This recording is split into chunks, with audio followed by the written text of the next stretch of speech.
ଦେଖନ୍ତୁ କବି ସୂର୍ଯ୍ୟନଗର ବିଧାନସଭାର ଆଠଗଡ଼ ପଞ୍ଚାୟତରେ ଗତକାଲି ମେରୁବାସୀ ପାଇଁ ଗୋଟେ ପ୍ରସାଦ ସେବନର ବ୍ୟବସ୍ଥା ଥିଲା।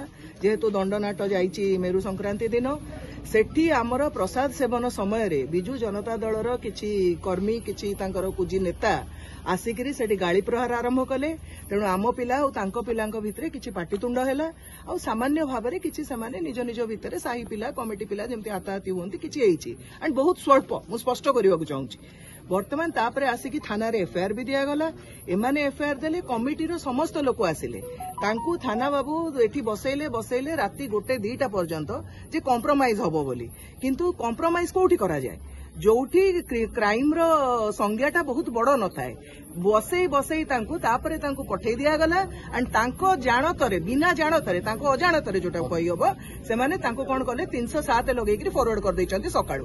ତ ଆମର ଏଠି ପ୍ରଶ୍ନ, ପୋଲିସ ଯଦି ବିଜୁ ଜନତା ଦଳର ଏଠି ଏଜେଣ୍ଟ ସାଜିକିରି କାମ କରିବାକୁ ଚାହୁଁଛି, ଅଫିସିଆଲ ୟୁନିଫର୍ମ କାଢନ୍ତୁ, ବିଜୁ ଜନତା ଦଳରେ ଯୋଗଦାନ କରନ୍ତୁ, ଆଉ ବିଜୁ ଜନତା ଦଳ ପାଇଁ କାମ କରନ୍ତୁ, ଆମର କିଛି କହିବାର ନାହିଁ। କିନ୍ତୁ ପୋଲିସ ୟୁନିଫର୍ମ ପିନ୍ଧିକିରି ଏଠି ଯଦି ପାତର ଅନ୍ତର ହବ ଆଉ ଦଳ ଭିତରେ ରାଜନୀତି ହବ, ତାହେଲେ ଭାରତୀୟ ଜନତା ପାର୍ଟି କଦାପି ଚୁପ୍ ବସିବନି।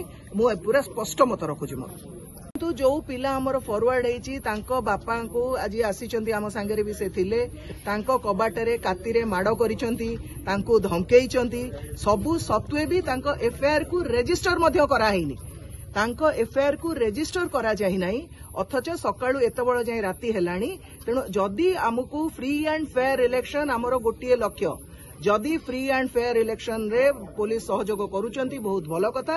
जदि सहयोग न करुचंती, आगामी दिन में आंदोलन आहुरी तीव्रतर हब आ खूब निकट में आम दरकार पड़े थाना घेराव करूँ।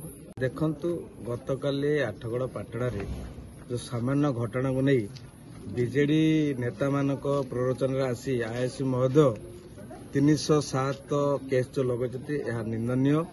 भारतीय जनता पार्टी आपको केबे भी ग्रहण करिवो नाही। काहेकि ना आईएससी जो एठी निरपेक्ष रहुनी, से सबुबले बीजेडी को सपोर्ट करछन्ती एवं बीजेडी एजेंट परिका काम करने को चेष्टा करछन्ती। जदि आगामी दिन में फ्री एंड फेयर इलेक्शन न हबो ताले भारतीय जनता पार्टी एठी आंदोलन करने को बाध्य हबो। निश्चित भाव देखंतु गोटिए भोजी रे जेते बेले किछि पाटितुंड हुए कहीं काती धरी आगे जगे नहीं। 307 को केस लगे जेते बेले खंडा काती उड़े बा कौन प्रकार रक्तपात हुए। यही क्षेत्र तो गोटे सामान्य केस जोटा कि गाँव कमिटी आईएस उपर भरोसा करथिले एवं आईएस मध्य भरोसा देइथिले जे आको कंप्रोमाइज करिबा। किंतु दुर्भाग्यर विषय राति 1 जाए बसैले, किंतु सेमान जेतेले पड़े जाती आज सकाळे सेमान को 307 केस लगे फरवर्ड कर दियंती। गोटे कथा स्पष्ट होउची जदि उभय प्रकार झगड़ा झांटी होती, उभय प्रकार केस होती, जदि कमिटी माने 3 जन नार एफआईआर दिया जाइछि ताले केमिति जन को फरवर्ड कराउछि एवं प्रतिपक्ष को 4 जन फरवर्ड कराउछि। एठी तो संदेह आउछि। आईएससी भूमिका संदेहजनक। तो विगत दिन में आम भी 2-3टा उदाहरण देखीचु संदेहजनक आउछि।